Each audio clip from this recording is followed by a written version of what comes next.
Alright guys, welcome back to the Africans. I hope you guys enjoyed your week. I don't even know what to talk about this week. It's not like anything broke in Canada. No exposés or anything. Nothing showing how dysfunctional our federation is. Nothing at all. That'll be another day. But today, the plan was we're going to talk about the W's, and we're going to keep on talking about the W's. W's being, we got WAFCON has its final 8, and CONCACAF W has its final 4. So we're going to get into that here, guys. If you like Slap Content again, don't forget to give us a like, subscribe. We're just here chilling, we're talking. Kind of losing my voice again. I don't know why. I've not been yelling too much, but let's get into it, guys. So let us begin with CONCACAF W. The final 4 are in. Our World Cup qualifiers for CONCACAF, North America, Central America, and the Caribbean have been chosen. And let me say, this tournament has just been a glass case of emotion. It has been amazing to kind of think about how it's gone. But guys, let's talk about first from Group A. We have the U.S. and Jamaica. Jamaica was able to come through, winning a win-and-you're-in game by convincing fashion over Haiti, who was the talk of the tournament after beating Mexico, who is the disappointment of the tournament. There's a lot to talk about, but let's look at Group A now. The U.S., I've said this earlier about this team, if there was a time or an era that you could maybe get the U.S., beat them, they are gettable, they are beatable, and I use quotation marks here, in this era. I think transitioning from the old guard of, Alex Morgan, Megan Rapinoe, you've seen Carter Lloyd retire. There's a lot of young players who I don't know how good they actually are. Whether that's because they haven't been given the time or if the stage is a bit too big for them.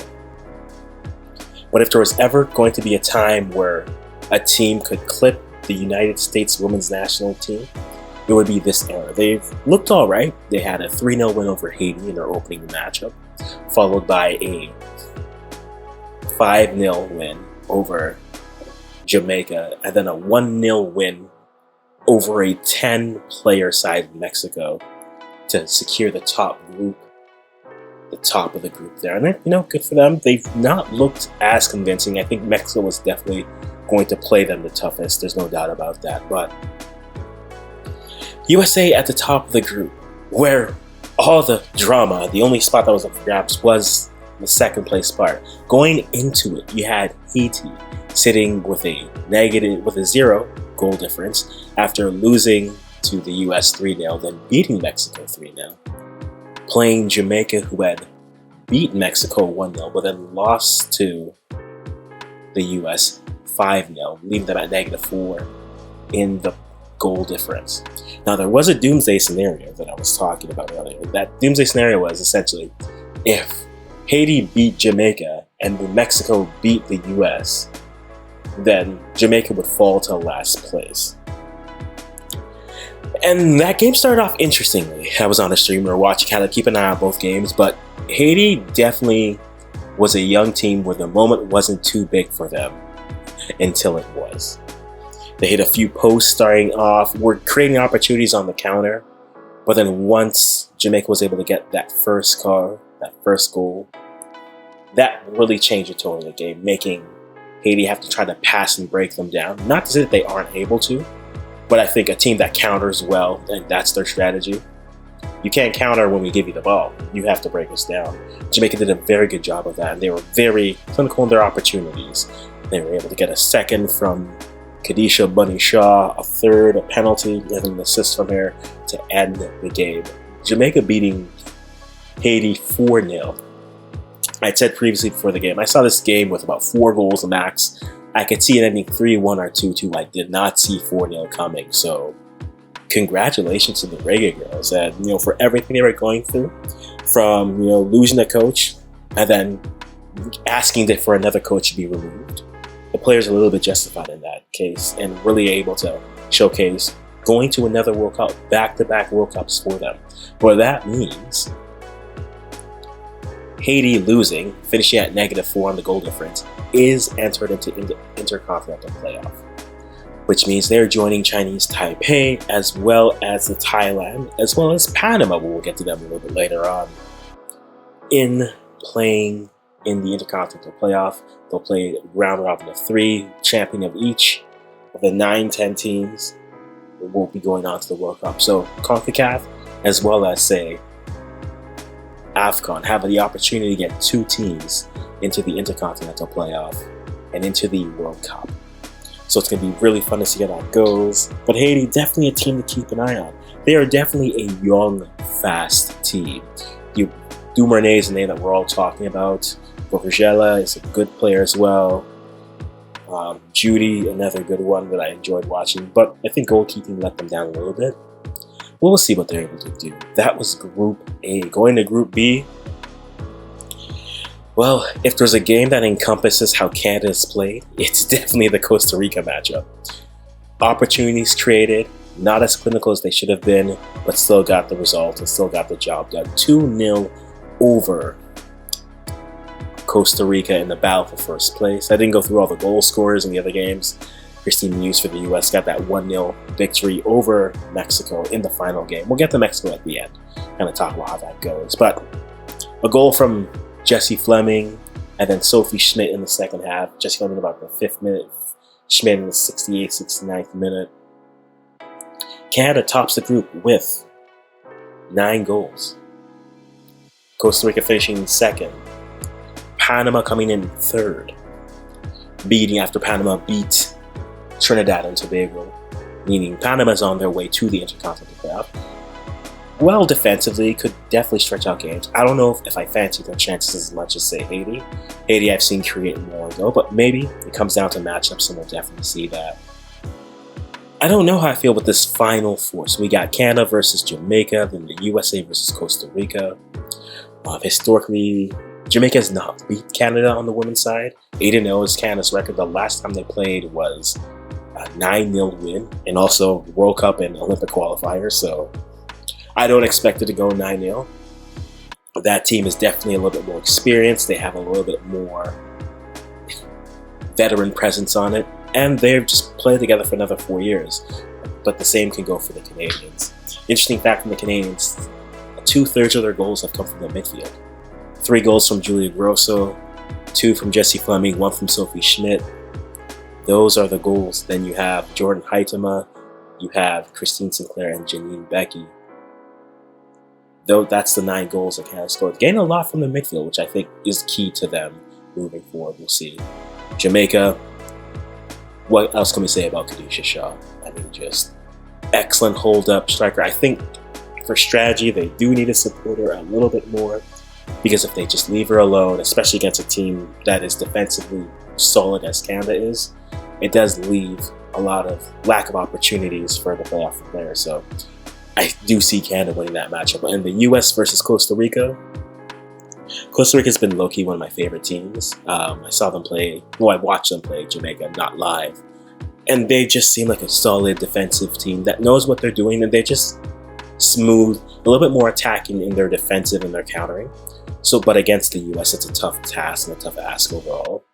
I do see the US winning that game moving forward, and more than likely what that means is we have another Canada versus US, if those of you who are wondering. Canada in the US. For CONCACAF, winner of this also goes to the Olympics, and then second place, and then the winner of the third place game will play in a 2-game playoff, home and away. Winner of that represents CONCACAF at the Olympics. So that's definitely something to keep in mind as we move forward. Now, as we move on to, let's not forget Africa. I mean, wouldn't be the Africans if we didn't cover Africa. So WAFCON, that's taking place right now. And really fun to kind of watch how it's going. We're going to do this video yesterday, but again, story upon story, story upon story. The final 8 are set. So to review the rules for WAFCON, the quarterfinalists go in. So the top 2 teams from the groups, and the 2 best third place teams are in. The winners all the semifinalists also go to the World Cup. So it's 4 teams go to the World Cup. But then there's a repechage. So the teams who lose in the quarterfinals will play each other one game. Winner of that game goes to the Intercontinental Playoff. And that's going to be a very interesting matchup to take a look at. And as we take a look at what we have going on, the interesting thing is the matchups. What's interesting about the matchup, they had seeded teams as well. CONCACAF did that as well. But it's interesting how there's always a team that underperforms here. And in this tournament, it definitely was Nigeria. So our quarterfinals are set. We have Morocco, who is the host, playing Botswana. We have Cameroon, who is a seeded team, playing Nigeria, a seeded team. Interesting. Zambia, who I think is my emotional favorite for this tournament, playing Senegal. And then South Africa, the surprise team, able to get a result. Again, not a surprise in quality, but I think in their group where we were looking at them, they had Nigeria in the group. We expected Nigeria to come up on top, but they got the victory over Nigeria. South Africa did. So those are your setups. So again, the loser of Botswana, Morocco will play the loser of Tunisia, South Africa, and the loser of Cameroon, Nigeria will be playing the loser of Senegal and Zambia. And then the winners will move on and go into the World Cup. That's interesting. Again, for me, my 3 teams to watch here as we've gone through the other one as well have been definitely the host, Morocco. I think there's something with the host. Unlike Mexico, they were actually able to get through. You have Zambia, who's my emotional fave here, and then guys support the West Africans here. Nigeria, champions for 3 tournaments running. I think it's definitely them to kind of see what they can do. I'm excited to see what teams are able to do moving forward. Goal score is interesting. Again, Shabak from Morocco's got her 3. Then we got a whole group of 2 there. Shanda from Zambia with 2. Ushene Kanu from Nigeria with 2. Tholakele with 2 from Botswana. Lots of good players. Burundi had a 2. But we'll see how this goes. We'll definitely see. Really excited to watch it. So guys, if you don't know when these are happening, 13th, which is tomorrow, you can actually watch the first set of games from the African Cup of Nations for women. So Morocco, Botswana is playing, and then Zambia and Senegal are playing tomorrow. And then on Thursday, you already have W Euros happening, but then you can also stagger your day where you can watch some Euros in the morning, and then in mid-afternoon, you can watch African Cup of Nations going on. So that'll be the Nigeria, Cameroon. That's going to be a nice matchup. 2 top teams in Africa playing, and then South Africa, Tunisia. And then in the evening, when you're all set, you can sit back, relax, enjoy that on the 14th, and watch Canada versus Jamaica and Costa Rica versus the US. Guys, there's W soccer happening everywhere. We haven't even talked about Common Bowl yet. But guys, just take it in, enjoy the time. It's been a question, just recapping some W. Women's football is everywhere, guys. Enjoy, give it some support. Until next time, goodbye for now.